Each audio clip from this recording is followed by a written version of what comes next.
Don't save the pie for Thanksgiving. Are you kidding me? This bright and sunny dessert is a slice of summer, and my next guest says it deserves to be eaten all year long. Tami Steggell joins me in the kitchen to share the recipe for mango passion fruit cream pie. I am all in, sister. This looks amazing. Yes, and actually it comes together really quickly. One of my favorite parts, believe it or not, is the crust. It's kind of like a fail-proof, perfect graham cracker crust. It's thick too, which the crust proportion is serious business for me. The crust is the best part. So I hate thin crust, and I hate hard or greasy. So I kind of created a balance where I feel like it's thick, it's tender, you really want to get a lot of it. You're going to be teaching the secrets to the perfect crust on your Instagram. So we'll send people there for that base layer, which is important, but take us through the rest of the steps because the layers don't disappoint either. Okay, so the first step is we're going to put together some cream cheese, powdered sugar, lemon juice, vanilla, and sour cream. Ooh, okay. And then you mix it in here, and I just took the, let's see. Did we lose power? Try the power. There we go. And I just took the liberty of pre-mixing it here. Okay. And then we'll just grab some cream, and we'll pour the cream in at a high speed and whip it like you would whip whipped cream. Okay. And then you're gonna get this beautiful, creamy, lemon tangy cream center. Ooh, okay. And this takes just a few minutes. So let it go until what? What's our texture gauge? Kind of a thick, stiff peak. Okay. Okay, so this will go into our pie crust. Which is your basic graham butter. We'll go to your Instagram. I feel like is the perfect graham cracker crust. Look how thick that is, Tami. Yum. And it's 2 packages of graham crackers. I really like the Honey Maid brand. Me too. It's 3 tablespoons of powdered sugar, which gives it just a gentle sweetness. Okay. And then 1 stick and a quarter of melted butter, and then you just toss them all together. But here's the trick.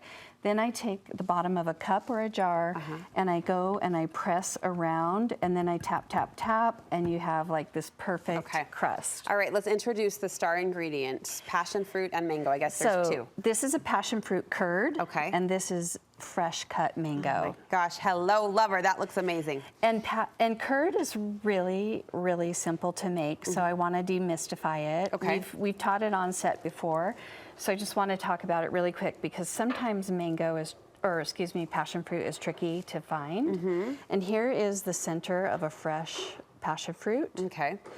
And it's very seedy and it's very strong, like lemon. So what you do is you can find a frozen product. This is already de-seeded. Okay. And this is at Harmon's, Smith's, regular grocery stores. Does it have that same flavor saturation you talked about? Yes, very rich. Or you can also get it in a seeded version, in frozen. So we don't need the seeds for this. If you can't, So what you do is you'll take your egg yolk and you press it through a fine mesh sieve. Just to make sure you get out any lumps. Stir it with your sugar, and then you heat it with your curd until it's bubbly, about 130 to 150 degrees. And then you could draw a line through your spatula at the end, and then you add cold, cold butter to cool it down quickly, and that emulsifies it and brings it all together. Emulsification means that it suspends all those liquids together. So we heat it up and then we cool it down with the butter. Yeah, and that will be all in the instructions. And what you get is this curd. Which, I mean, no insult intended. Looks like baby food, but I'm sure I would eat it with a spoon because it is so good. Come on. So we're coating that around the fresh mango? Yeah, and passion fruit has its own unique flavor. And this is fresh cut mango. It's a flavor I feel like, again, I only order on a restaurant menu now and then. Passion fruit, when you see it, you know how excited, the food, how exciting the food's gonna taste. It's really kind of almost a delicacy for me because it's that good. So that's it. And then you have this beautiful topping on a beautiful cream pie. Do you want to dare give it a try? I was going to say, do you know what looks beautiful to me is this? Because this indicates that something is going to happen and it's going to be in I'm going to bring this over here to you. Oh my gosh, Tami. And see if you can. Here? The first slice is always the hardest slice. Do you have any tips for making a pie look pretty? You could actually chill it in the freezer and you'll get a cleaner cut. Lady. There you go. Oh my goodness, may I?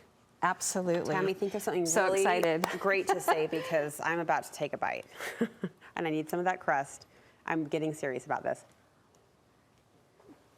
Oh my God.